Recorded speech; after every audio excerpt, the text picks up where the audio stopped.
pobre, pobre, ya hay gente que tiene recursos. Pero esa es la iglesia. La iglesia se forma de diferentes tipos de gentes. Un paso siguiente en la vida de una persona, a lo mejor quien lo mira por fuera siente como que está atrasado, pero nadie te va a poder llevar a que tengas una experiencia nueva con Dios si tú mismo no la tomas. Algunos creyentes eligen vivir su vida cristiana apartada de los demás cristianos y no puede tener ninguna influencia. Esto es equivalente al fracaso ante los ojos de Dios. Ahí tenemos tantos prejuicios, ¿no? A veces nuestros prejuicios no nos dejan avanzar.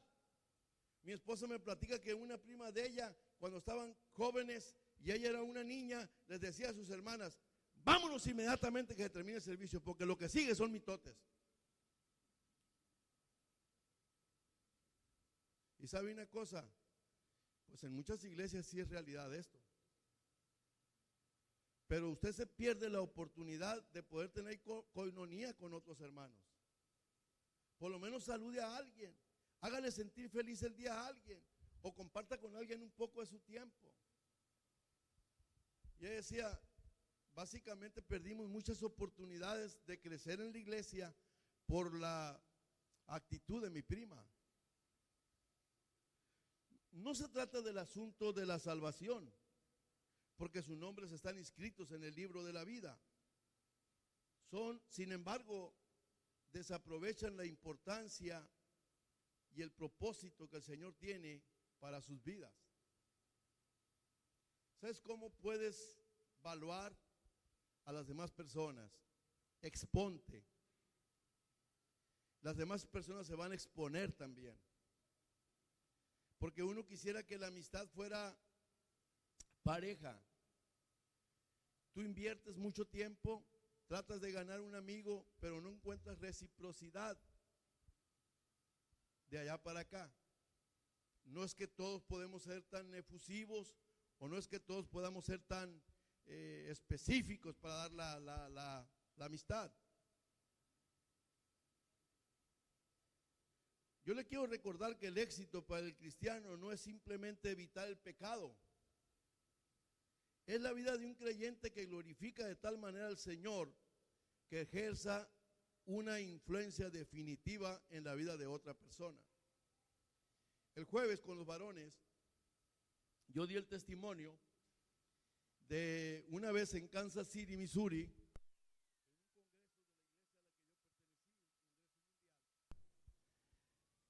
un maestro, una pareja de maestros que daban inglés en China, trajeron un discípulo que habían ganado en China a la conferencia. Ese discípulo, la iglesia había logrado una beca en una universidad para que viniera a estudiar inglés. Y ese muchacho lo presentaron allí. Dijo el maestro: este es un caso raro. El Partido Socialista de China le dio el permiso para que él saliera y le dio poco del dinero con el que se va a mantener acá. Entonces, este es un socialista cristiano, porque él no había renunciado al socialismo, todavía tenían esa situación del socialismo allá. Cuando dio el testimonio el maestro cómo habían ganado a este chino, es que antes de que él y su esposa fueran a enseñar inglés, había estado otra pareja antes de la iglesia enseñando inglés. Y ellos le dijeron, la pareja anterior, la primera, que fuera y buscara una Biblia en inglés a la biblioteca. Y el chinito le dio la vuelta a todas las bibliotecas y en una quedaba una sola Biblia en inglés. Y la pidió, firmó por ella y empezó a leer la Biblia. Dijo, vas a tener mucho mayor facilidad porque vas a poder tener relación con un inglés antiguo, en el caso de la King James. Y entonces el chinito leyó eso y el chinito le sirvió eso para empezar a palomear las actitudes que la Biblia decía en el Nuevo Testamento acerca de cómo es la vida cristiana. Llegó el tiempo en que esta primer pareja regresó a los Estados Unidos y llegó la otra. Y cuando llegó la otra, el chinito ya había agrandado la lista. Y entonces cuando el chinito le agregó más cosas que había descubierto en la Biblia, vio que esta segunda pareja cumplía los mismos requisitos que la primera y que cumplía aquellas actitudes que él había descubierto. Entonces el chinito habló con ellos y les dijo: yo quiero ser como ustedes. Y lo llevaron a los pies de Cristo y dio el testimonio. ¿Saben que vivir el cristianismo encerrado porque tienes miedo de contaminarte afuera o porque tienes miedo de que tu fe sea tan valiente no sirve para esto? Eso no te hace más santo. Tú tienes que entender que tienes que vivir en medio de una sociedad que tiene un mundo de complejidades y un mundo de incongruencias con tu fe. Pero lo que no se te debe olvidar es que la vida cristiana es una contracultura contra lo que está afuera. O sea, lo que está afuera no es lo que tú vives, pero lo que está afuera te ofrece vivir como ellos. El cristianismo para vivirse. El discipulado te hace una persona para poder vivir evaluando lo que te conviene, lo que le agrada a Dios y lo que Dios espera de ti. Para tomar el siguiente paso de obediencia, es posible que algunas personas necesiten dar a la oración y al estudio de la Biblia una mayor prioridad. ¿Cómo voy a aprender? Porque aprender es una función de la escuela. Para la escuela aprender la gente. 700 años antes de Cristo estaba la gloria de la filosofía en Grecia. 500 años antes de Cristo estaba la gloria de la enseñanza en Grecia. Ya había pasado el tiempo de Aristóteles, el tiempo de Sócrates, el tiempo de Platón, el tiempo de Heráclito. El concepto de escuela lo tenemos de los griegos. La paideia, que es el documento más fuerte que hay en la historia, es la historia de la escuela en Grecia. El pedagogo era el esclavo ilustrado que daba como institutriz en la Edad Media la enseñanza a los hijos de los amos. Entonces, cuando Jesús llega diciendo algo interesante. Aquellos tenían popularidad y ganaban prestigio por lo que enseñaban. Jesús trae otro modelo de enseñanza. El modelo de enseñanza que Jesús trae es algo completamente innovador. Ni siquiera los fariseos, que eran los maestros de la ley. Jesús dice: aprendan de mí. Y los lleva a las actitudes, que soy manso y humilde de corazón. No se trata de innovar una nueva materia, no se trata de innovar un nuevo método, no se trata de innovar maestros más calificados. Se trata de vivir frente a la gente lo que quieres enseñar. Y mire qué cosa tan tremenda. Él dice: la manera como tienen que aprender es que tienen que llevar el yugo sobre ustedes. Para otros pudiera significar aceptar finalmente el enseñar la clase a un nuevo convertido y decir: ¿sabes qué? Te voy a discipular.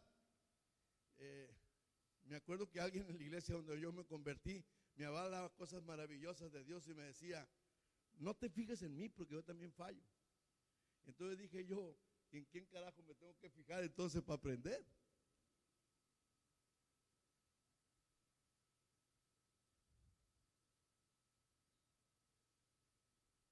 ¿Cómo es que me quieren enseñar una lección y me dice él cosas sorprendentes de Dios, de la palabra, de Jesús? Y me dice: no te fijes en mí, porque yo también tengo errores. O sea que me voy a poner el guarache antes de espinarme. O sea, no es como que voy a enseñar una clase de discipulado y no puedo modelar el discipulado.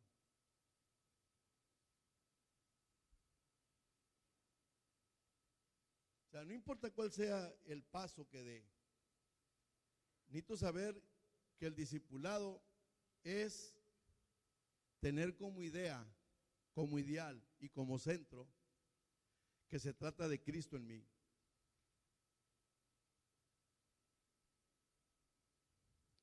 Entonces, nuestra prioridad debe ser Jesús. Los verdaderos discípulos dejan que Cristo viva su vida a través de ellos. O sea, y ahora vamos así, ¿no? Entonces, ¿qué es un discípulo? Jesús quiere vivir en tu ropa, quiere calzar tu calzado, quiere hablar con tu boca, quiere caminar con tus pies, quiere usar tus manos.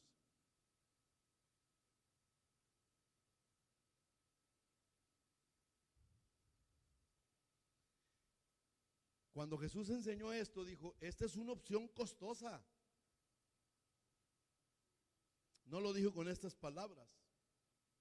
Ese es el calificativo que yo le quiero dar. Si tiene su Biblia, vaya a Lucas, capítulo 14, versículo 28 al 31.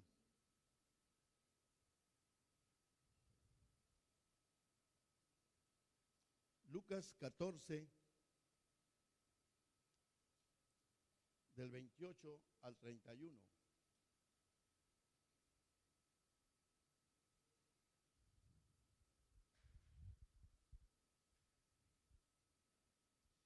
Leeré una versión diferente a la que usted trae si usted trae una 60. Supongamos que alguno de ustedes quiere construir una torre. ¿Acaso no se sienta primero a calcular el costo para ver si tiene suficiente dinero para terminarla?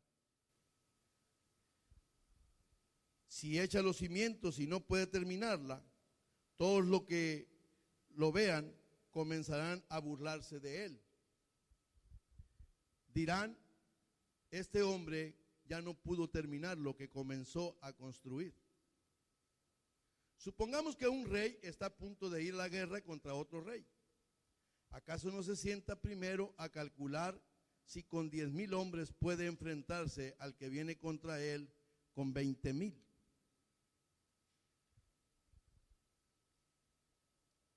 El capítulo 14, versículo 26. Si alguno viene a mí y no sacrifica el amor a su padre y a su madre y a su esposa y a sus hijos, a sus hermanos y a sus hermanas y aún a su propia vida, no puede ser mi discípulo. ¿Qué tiene que ver una cosa con la otra? Calculas. Te da la oportunidad de planear, te da la oportunidad de visualizar, te da la oportunidad de esto. Y lo haces desde una edad tierna. Chachi y yo, si Dios quiere, nos encaminamos pronto a celebrar las bodas de oro, 50 años de casados. Faltan pocos años. Estamos orando para que eso pueda suceder. Cuando ella y yo nos encontramos, yo sí tuve un problema con el mundo y llegué con problemas al Señor. Ella creció en la iglesia desde los 6 años. Pero cuando yo me acerqué a ella, yo le dije, ando buscando una mujer que pueda amar a Dios más que a mí. Y ella me dijo, pues la acabas de encontrar porque yo estoy buscando un hombre que ame a Dios más que a mí. No tardamos mucho, eso fue el 1 de enero de un año del 72 y nos estábamos casando el 27 de enero del 73. Planeamos, dijimos cómo queríamos que nuestros hijos crecieran, calculamos y hicimos todo esto. Eran pequeños, vivíamos en un tercer piso de una casa en la Ciudad de México, y mientras ellos dormían, pusimos las manos sobre ellos, pidiéndole a Dios que abriera las mejores escuelas para ellos en el país. Pues un padre no va a pedir que al hijo se le dé una serpiente en lugar de un huevo, o que le den una piedra en lugar de un pan. Vas a pedir lo mejor. Se trata de pedir, estás frente a Dios, pide cosas que sean grandes. Oramos así, Dios oye y Dios va en serio. No sé qué tan en serio vamos nosotros, pero Dios va en serio.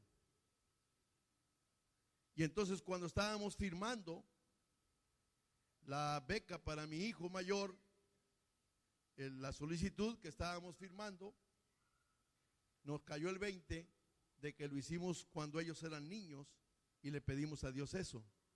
Cuando Fernando fue al Tecnológico de Monterrey, el costo por semestre era de 18 millones de pesos mensuales. Por semestre, ¿no? Por semestre. El caso es que yo no tenía ese dinero, no lo podía mandar. Pero calculas. Cuando tú oras, estás caminando en esto y tú causas un impacto en la presencia de Dios por lo que estás pidiendo, tú estás en el camino correcto, porque eso es lo que hace un discípulo. Un discípulo lo que hace es, no valora el mérito, no valora lo que logra, no valora lo que puede hacer. Un discípulo lo que valora es la relación que tiene con el que comanda su vida, con el que dirige su vida. La palabra griega traducida para aborrecer significa en realidad amar menos. Tienes que amar menos a tu esposa que a él. Tienes que amar menos a tus hijos que a él. Tienes que amar menos a tus padres que a él. Tienes que amar menos, es decir, en el comparativo del amor que tú tienes para un ser viviente igual que tú, no tiene ninguna equiparación con lo que tienes que amar a Dios. Y ahí nos estamos enredados muchos de nosotros.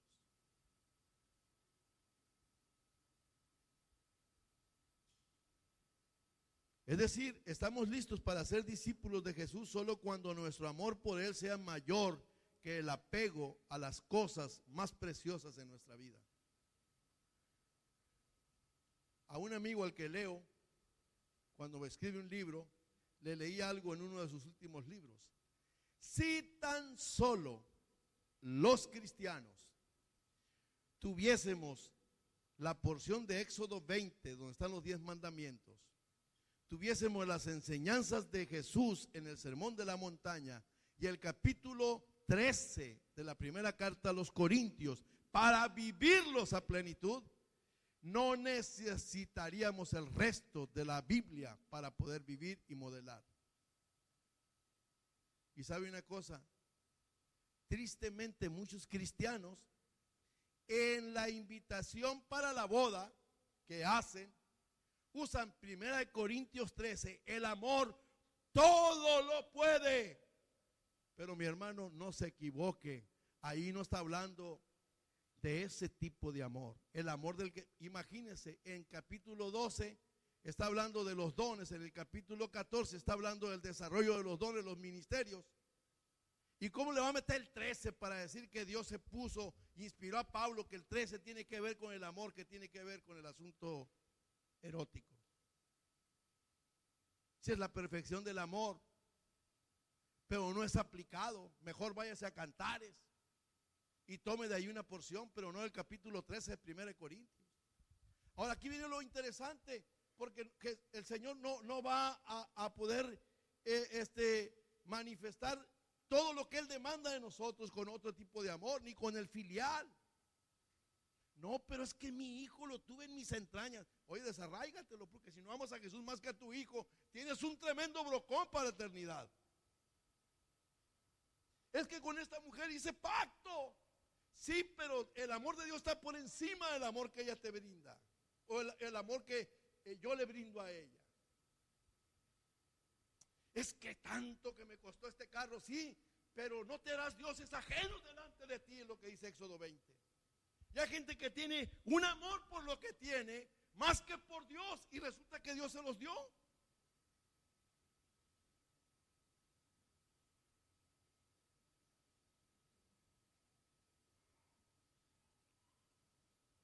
Ninguna parte de la Biblia implica que la vida cristiana es fácil, o que nuestros hermanos en la fe o nuestros familiares estarán de acuerdo con nosotros. En realidad, nuestra peregrinación de fe puede ser un proceso doloroso. Los enemigos están en casa. Se levantará el padre contra el hijo y el hijo contra el padre, la nuera contra la suegra y la suegra contra la nuera. ¿Qué has pensado? ¿Que he venido a traer paz? No he venido a meter espada y traer división.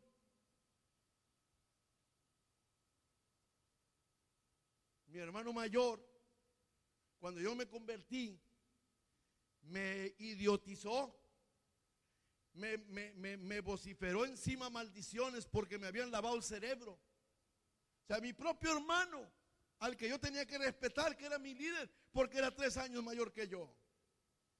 Y él era el ilustrado, él era el entendido, porque ya tenía su carrera profesional. Y el primer pasaje que le leí dice que a los entendidos y a los sabios le negó esto y se los dio a los niños.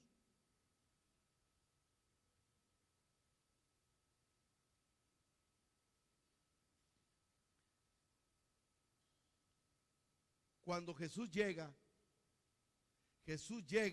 a la vida de cualquier persona para destruirle todo lo que tienes planeado para hacer con tu vida.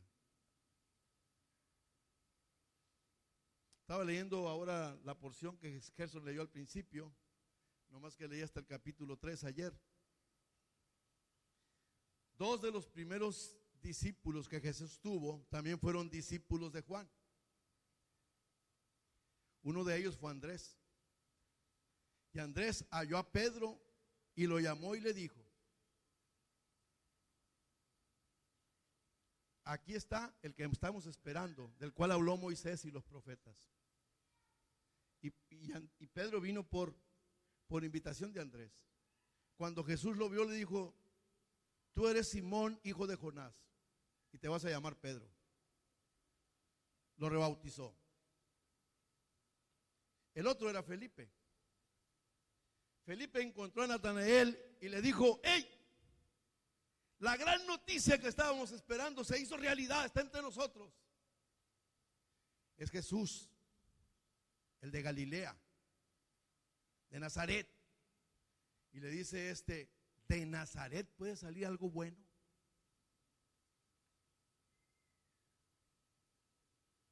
Y es como cuando evocas la región y dices de Guamúchil, donde fue Pedro Infante, del Rosario, donde fue Lola Beltrán, y empiezas a sacar quién es el más ilustre, el más grande. Y dicen, de Nazaret puede salir algo bueno, porque el único profeta que salió de Nazaret es Jonás. Entonces ellos dicen: no tiene muy buena reputación, de Nazaret puede salir algo bueno. Entonces vino y Jesús le dijo: antes de que Felipe te llamara, te vi que eres un israelita que no tiene engaño. ¿Cómo te diste cuenta? Cuando Jesús llamó, inclusive llamó a 2 que estaban remendando las redes. Y al instante dejaron las redes y le siguieron. Eso es lo que dice de los hijos de Zebedeo, según Mateo 9. O Mateo 4:20, perdón. Pero en Mateo 9:9, al irse de allí, Jesús vio a un hombre llamado Mateo sentado a la mesa de la recaudación de los impuestos. Él no le interesó y ni le preguntó cuánto te paga el gobierno romano. Lo vio y le dijo: sígueme.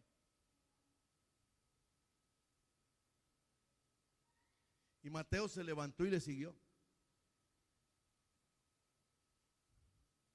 Yo siempre me pregunto, ¿qué crees tú que pudieron haber pensado los padres de Andrés, o de Mateo, o de Pedro? Porque las relaciones humanas siempre pintan, ¿no? Pintan. Mi madre conmigo experimentó el primero de sus hijos que le daba dinero. Porque mi hermano todavía sacaba dinero, el mayor, le pedía dinero a mi papá. Y yo ya ganaba dinero desde los 6 años, 7 años. Poco, pero fue aumentando. Entonces, cuando yo me convierto y que yo decido irme para estudiar, mamá se entristeció, porque había dinero seguro conmigo semana tras semana. Pero entonces, desmantelar la idea de mi papá fue fácil, porque mi papá amó a su madre, era hijo único. Y cuando estábamos ahí en el taller y que yo había tomado la decisión de irme y que yo estaba orando, pidiéndole confirmación al Señor, lo que sucedió fue que yo le dije: papá, me voy a preparar para servirle al Dios de tu madre. Cuando mi papá vio que yo dejaba el banco de trabajo en el taller para irme, mi papá me dijo algo interesante: nomás no seas como fulano de tal. Conocí a un pastor que era pastor alemán y no un pastor evangélico. Entonces, hasta aquí he guardado la reputación de no ser como él me dijo de ese hombre. Ellos no estaban seguramente emocionados, sino que se sintieron en la misma vacilación que hoy algunos excelentes padres cristianos dicen: quiero que mis hijos obedezcan al Señor, siempre y cuando no tengan que marcharse al exterior. O quiero que Dios use a mis hijos, pero la verdad es que quiero que Él los llame, no quiero que Él los llame al ministerio.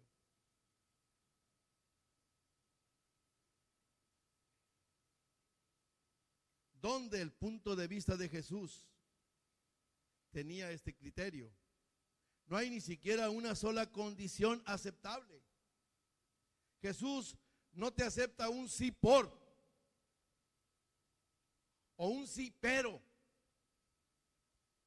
y a menos que. O sea, no. Jesús cuando te llama, Él está exigiendo tu fidelidad. Finalmente el pasaje que leí dice, Jesús está diciendo: venid a mí los que estáis trabajados y cargados, que yo los voy a hacer descansar. Uno puede estar cargado, cansado por la fatiga del trabajo. Uno puede estar cansado, hastiado por la enfermedad. Uno puede estar cansado por el fracaso de la vida. Uno puede estar cansado por la soledad. Uno puede estar cansado porque la vida le ha dado muchos reveses. Y Él no pregunta nada. Él dijo simplemente: sean mansos y humildes como soy yo. En otras palabras, nuestra relación de amor debe de ser en el correcto orden prioritario. Jesucristo está por encima de todos y de todo, pase lo que pase. El problema es que una gran parte del mundo cristiano se ha vuelto muy pudiente financieramente, y las iglesias se han vuelto tan débiles que el discipulado simplemente no encaja en nuestra manera de pensar. Sí, Dios bendice, pero muchos de nosotros no hemos sabido encauzar la bendición de Dios. ¿Y sabe por qué es? Porque no tenemos un compromiso con Él.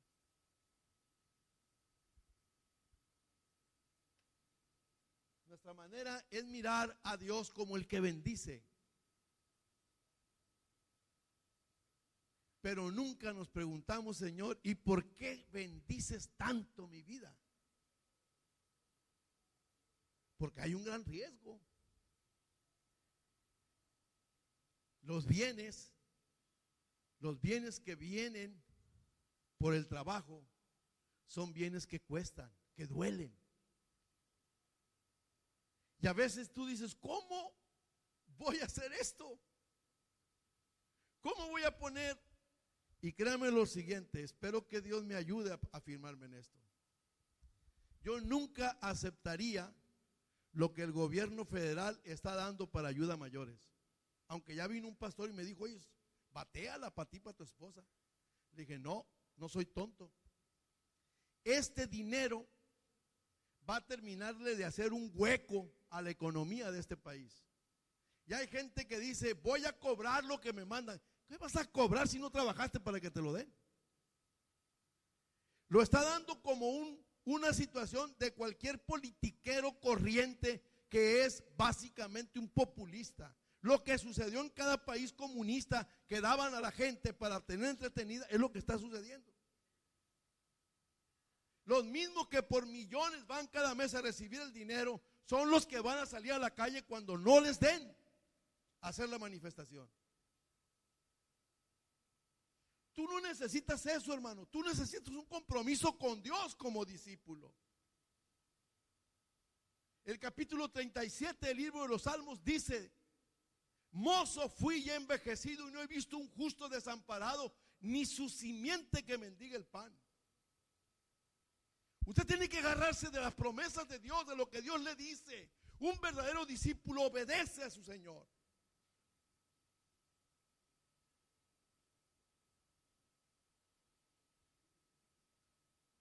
Dios te da para que seas canal, para que bendigas a otros. Bendice al pobre, bendice al menesteroso. Deja que la caridad tenga ojos y mira donde hay necesidad. Y allí es donde Dios quiere usarte. Quien le da a un pobre, le da a Dios.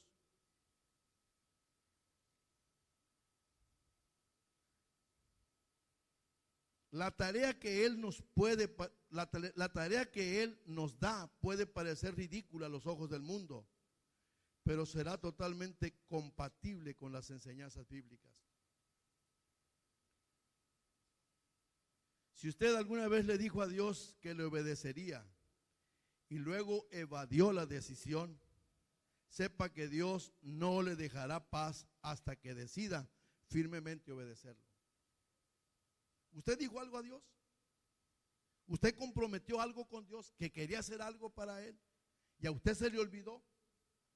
Dios le va a insistir y le va a quitar la paz hasta que usted le diga sí, si usted es discípulo. No importa si usted vacila por temor o herir los sentimientos de alguien o por temor a la persecución, mientras usted está en el lado equivocado de obediencia, no será un seguidor comprometido con Cristo, y por eso Dios no podrá maximizar el potencial de su vida. Fuimos llamados a hacer luz. Para poder dar testimonio de la luz tiene que estar en la tiniebla. Somos llamados a ser sal. Usted tiene que estar donde no hay sabor.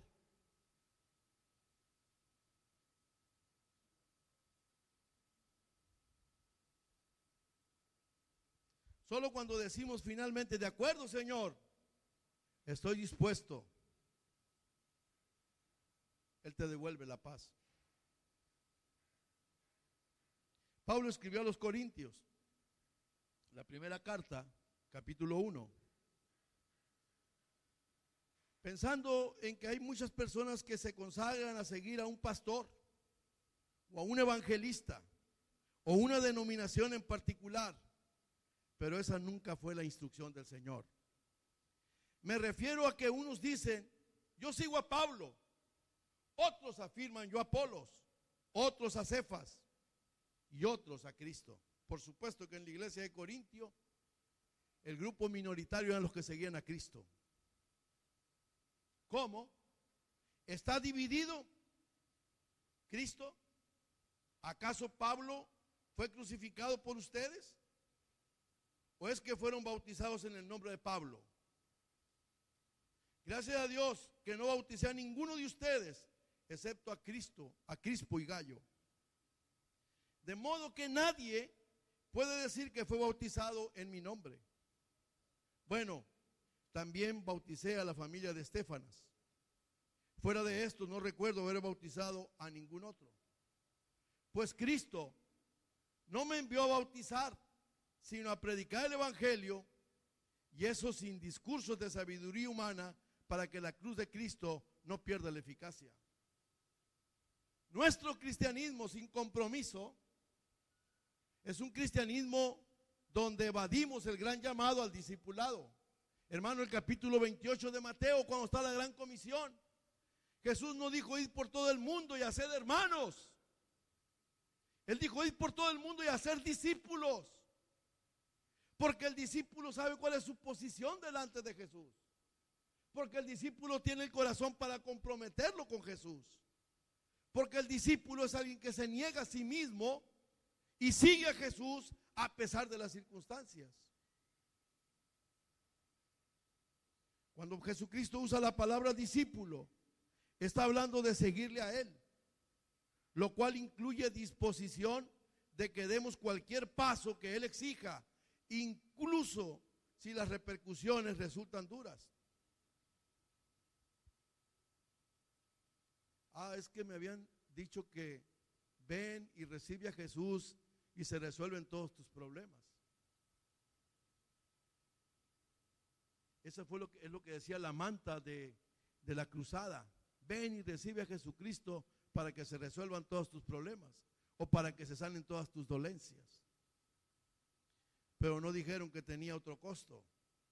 En Lucas 14:27 Jesús menciona un segundo precio del discipulado. Y el que no carga su cruz y me sigue no puede ser mi discípulo.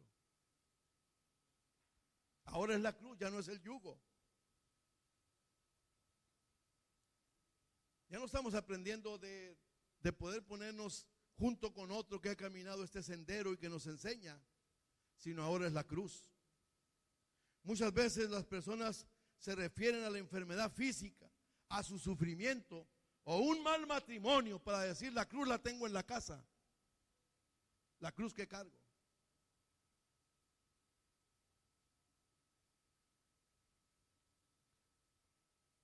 Pero eso no es lo que significa el versículo. En el primer siglo la cruz era un instrumento de muerte. Por eso usted captará más fácilmente el significado si el versículo dijera: y el que no lleva la silla eléctrica, el que no lleva la inyección letal en este momento.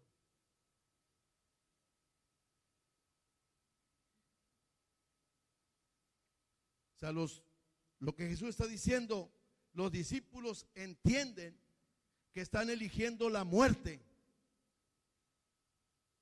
para poder entender vivir la vida.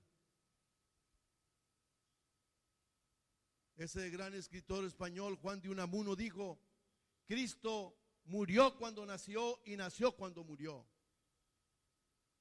Se hizo como un mortal al nacimiento, pero cuando Él muere, Él abrió la posibilidad de la resurrección.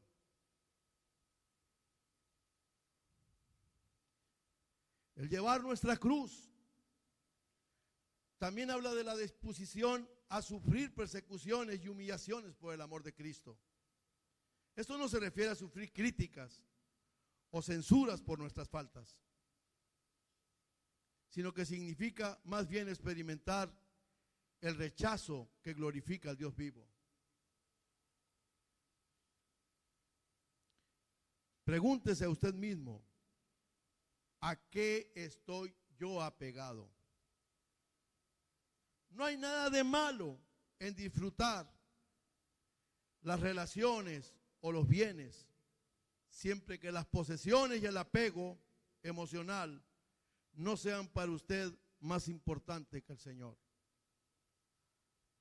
¿Por qué muchos cristianos no se congregan?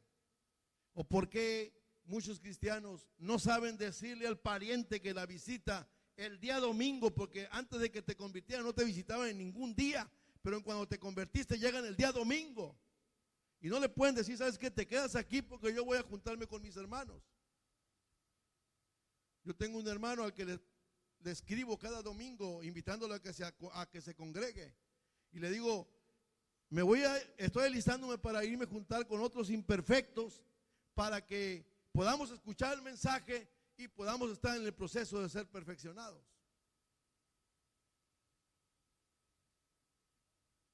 ¿Qué es lo que usted y yo hacemos? Ninguno de nosotros es perfecto, pero estamos abiertos a ser perfeccionados. Un verdadero seguidor de Cristo pone muy superficialmente las raíces en el mundo. Eso es lo que la Biblia te enseña a cada paso. Somos extranjeros y peregrinos.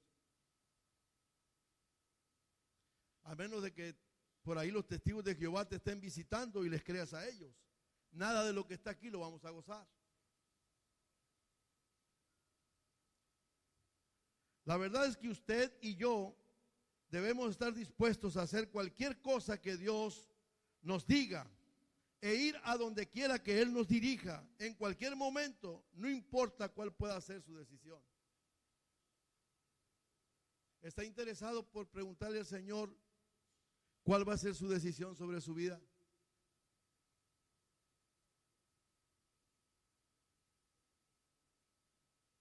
Imagínate, Él tiene planes sobre nosotros de bien y no de mal. Y de repente quieres tener la actitud de Dios queriendo tener dominio en lo que sucederá dentro de 5, 10 o 12 años. Yo creo que es mejor entregarle todo a Él y que Él disponga. Para ser discípulos del Señor debemos separarnos de este mundo y estar unidos a Cristo, no a las posesiones, ni a las ideologías, ni a las relaciones. Debemos seguir a Jesús, no importa el costo, aunque eso signifique rechazar el ascenso de un trabajo o romper con una relación. Si usted pierde el ascenso por obediencia a Dios, Él sin duda ascenderá su vida en el momento que lo decida. Qué tierno. Alguien que me dijo, tengo una mejor oportunidad de trabajo, pero no me quiero mover, porque en caso de una necesidad de mi madre, estoy a 2 horas de su casa. La madre de él vive en Culiacán y él vive aquí. Un hijo. No un hijo joven. Un hijo de más de 40 años, pensando todavía en que el apoyo que su madre tiene de él estaría a 2 horas de camino. Sígueme, le dijo a Mateo. Una afirmación muy sencilla, que exige un gran compromiso. Si atendemos al llamamiento de Cristo, tenemos que aceptar varios requerimientos para poder seguirle. ¿Qué vas a dejar? No le preguntó. Simplemente lo obedeció. Sensibilidad al Espíritu Santo de Dios. Dios nos ha dado una fuente permanente en el interior de orientación y de fortaleza, el Espíritu Santo. En Juan 14, 26 dice, pero el Consolador, el Espíritu Santo, a quien el Padre enviará en mi nombre, les enseñará todas las cosas y les hará recordar todo lo que os he dicho. Y me gustaría que usted buscara en su Biblia Juan 14, 21.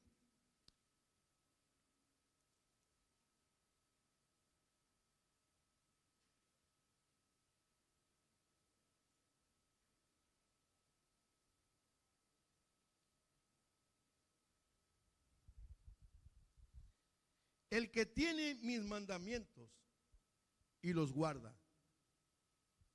Si usted no es discípulo, no los va a guardar. el que tiene mis mandamientos y los guarda.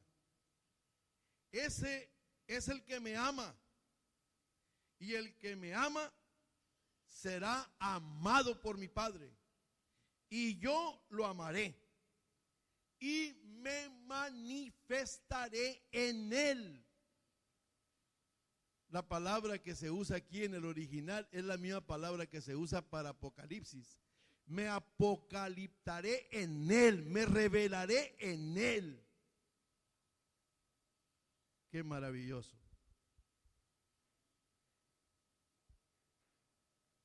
Seguimiento, sensibilidad al Espíritu, servicio. No podemos seguir a Cristo sin servir a los demás. Recuerde, Cristo vino como la máxima expresión del servicio santo y nuestras vidas deben imitar ese ejemplo. ¿A qué te lleva el discipulado? A lo que tienes que hacer es valorar. Nadie tenga mayor estima de sí mismo que la que debe tener. Y Jesús dijo, pero entre ustedes no debe ser así. Al contrario, el que quiera hacerse grande entre ustedes será como su servidor. Nadie puede tener una mayor estima. En el argot muy abajo decimos, el que sirve, sirve. Y no importa en lo que sirvas. No importa. La escoba es buena para empezar. Lavar los baños es bueno para empezar. Aspiras a poder servirle a Dios en otra condición. Empieza por lo que sí puedes hacer. No quieras quitarle el púlpito a Gerson. Empieza por donde tiene que empezar cualquiera que quiere servir a los demás por tareas pequeñas. Agrégale sacrificio. Debemos dar a Dios lo que Él pide de nosotros, o no podemos vivir dentro de su voluntad. La vida cristiana victoriosa no es asunto de ser el primero, sino que implique la disposición de ser el último. El primero tiene muchos problemas. Tiene que tomar resoluciones y decisiones que a cualquiera se le complica. Sé un segundo, un tercero en la empresa, pero sélo de tal manera que lo puedas entender, que todo lo que hagas lo haces para el Señor. Entonces Jesús se sentó, llamó a los 12 y les dijo: si alguno quiere ser el primero, que sea el último de todos y el servidor de todos.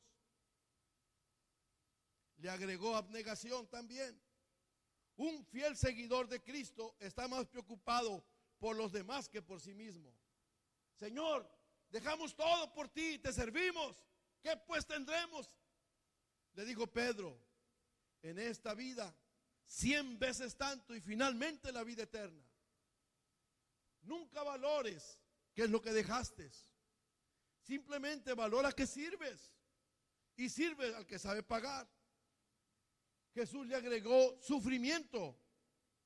No podemos servir a los demás sin ser solidarios con sus sufrimientos. Es verdad que a nadie le gusta sufrir, pero aún más que eso, a nadie le gusta sufrir solo. Quiero terminar con una porción en Efesios capítulo 4.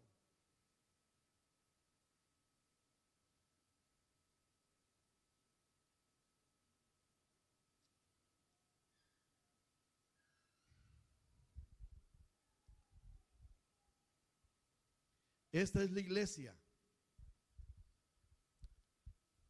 Para nosotros, el ideal sería pastorear discípulos. Gente que tiene todo el sentido espiritual puesto en la palabra y dispuesto a ser enseñable. Dice el capítulo 4 de Efesios, versículo 11. Él mismo constituyó a unos apóstoles, a otros profetas, a otros evangelistas, a otros pastores y maestros, a fin de perfeccionar a los santos para la obra del ministerio, para la edificación del cuerpo de Cristo, hasta que todos lleguen a la unidad de la fe y del conocimiento del Hijo de Dios, a un varón perfecto, a la medida de la estatura de la plenitud de Cristo, para que ya no seamos niños fluctuantes, llevados por doquier de todo viento de doctrina, por estratagema de hombres que para engañar emplean con astucia las artimañas del error. Le quiero dar solamente unas cosas aquí. Cuando yo lo explico, este pasaje, voy a tomarme en primera persona. Yo he sido apóstol. Yo he sido profeta. Yo he sido evangelista. Yo he sido pastor y maestro. Y déjeme le explico por qué. Apóstol no es el que lleva el destino de 20 o 30 pastores y los regentea. Apóstol es uno que llega a una ciudad y no hay un solo convertido y empieza a establecer el fundamento de la fe doctrina, de la doctrina. Es decir, tira cimientos donde nadie antes ha tirado un cimiento. Profeta es aquel que habla con autoridad la palabra de Dios, porque no hay profecía más segura que la que está revelada en la Biblia. Evangelista es el que evangeliza. Uno que llega a una ciudad y que empieza a predicar y que empieza a soltar la palabra aún a las bancas, porque así iniciamos una iglesia con sillas y en un toldo y la gente lloviendo. Los primeros convertidos llegaron para refugiarse de la lluvia, pero en la silla estaba Chacha, estaba Gerson, estaba Johnny, no, estaba Fernando y estaba Johnny en el vientre de su madre. Y ahí estábamos, en un toldo de 7x15. Los primeros convertidos llegaron y se metieron, se refugiaron, andaban buscando una casa y no podían irse porque los teníamos ahí por la lluvia. En la Ciudad de México llueve todos los días. Hay temporadas en que llueve todos los días, todo el día. Y ese domingo, ahí se quedaron. Evangelizamos. A esos después, a la inversa, primero los evangelizamos, luego tiramos los cimientos sobre ellos de la fe cristiana. Luego pudieron vivir el asunto del influjo de la palabra predicada correctamente. Los pastoreamos porque los llevamos a lugares de delicados pastos para que pudieran comer el alimento de Dios. Y les enseñamos, sin meternos mucho en complicación de que usted es apóstol, hermano. No, si es apóstol en la medida como lo dicen, no. Porque estos son ministerios de estructura que una misma persona puede vivirlos en una sola experiencia. Es decir, la experiencia de fundar una iglesia y quedarse allí y pastorearla. Pero fíjese que a mí no me interesa mucho eso, el título. El trabajo de esta gente es perfeccionar. La palabra se usa aquí y es la misma palabra que se usa cuando los hijos de Zebedeo estaban remendando las redes. ¿Por qué se remiendan las redes? Porque están rotas. Y hay que remendarlas para poder que la cosecha de peces se logre quedar allí. Dice que el trabajo de estos era perfeccionar a los santos. Vamos a remendar a los santos. Y el propósito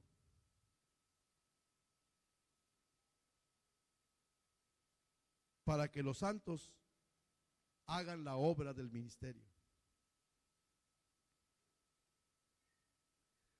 Tú no puedes discipular a otro desde una teoría del discipulado.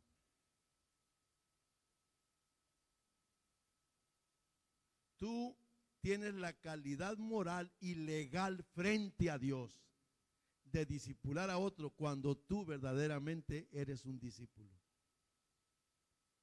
La obra del ministerio de la cual habla aquí es posterior a la función, a fin de perfeccionar a los santos. Es decir, a los santos les remendamos todas las heridas que traían, de tal manera que pueden entrar en la función de poder a su vez duplicar el discipulado en otra gente. Pobrecita la hermana, me está hablando del matrimonio y el de ella está perdido. Pobrecito el hermano, me está hablando de tristeza y él vive en depresión. Oiga, no, entiéndame bien lo que le quiero decir. Usted tiene que saldar todo tipo de deficiencia frente a él y tiene que levantar la reputación del que lo ganó a usted y del que lo capacitó a usted para que haga lo mismo, se duplique.